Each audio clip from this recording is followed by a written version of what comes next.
Hi guys, Ron here again. This time we're going to look at doing a compression test on a GM 6-cylinder 250 cubic inch engine.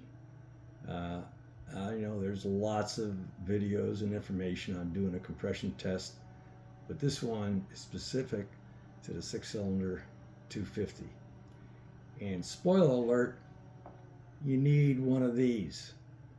Right here we have what's pretty standard compression tester. It's basically a pressure gauge with a pressure release and a hose with a fitting at the end.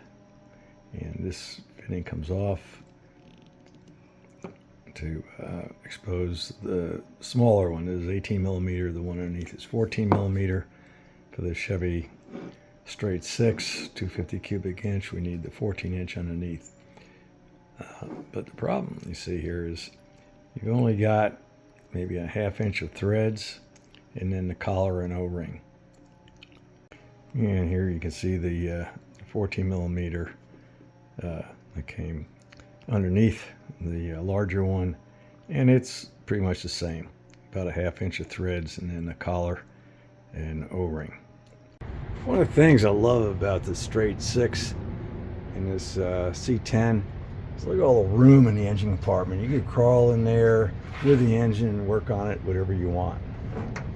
Now let's take a look at the spark plug hole.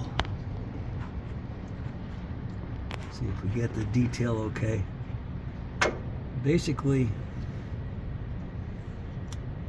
you can see the collar, and in the hole for the spark plug itself, the threads don't start right at the collar, but there's a section where there are no threads, and then the threads begin a little further down. Okay, here you can see the 14 millimeter adapter just turns around freely and just will not catch the thread. Okay, here is what we need. The Lisle 20280 adapter, which is their 14 millimeter adapter, and that's the size we need for the GM 6-cylinder 250 cubic inch engine. And you can see the threads are further down from the collar, so they will reach down into the spark plug hole and grab those threads.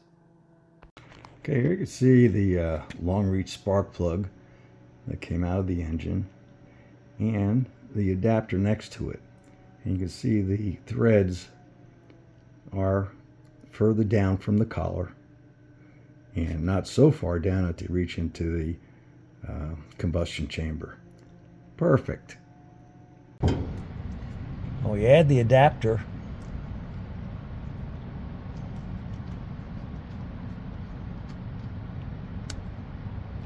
Now we have a longer reach.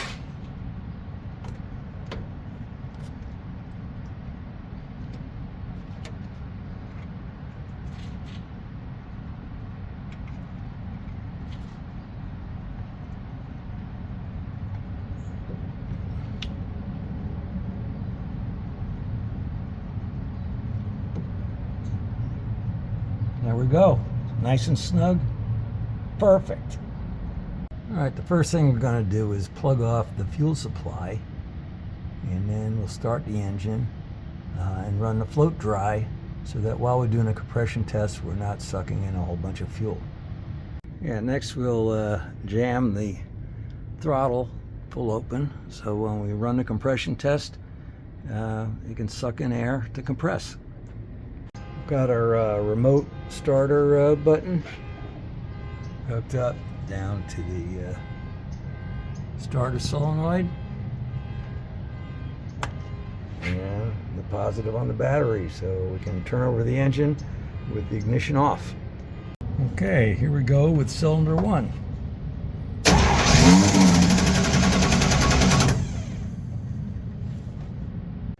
Alright, and here are the results.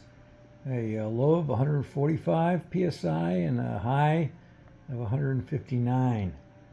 So maximum differential of 14 psi. All looks good. I think the engine's in good shape.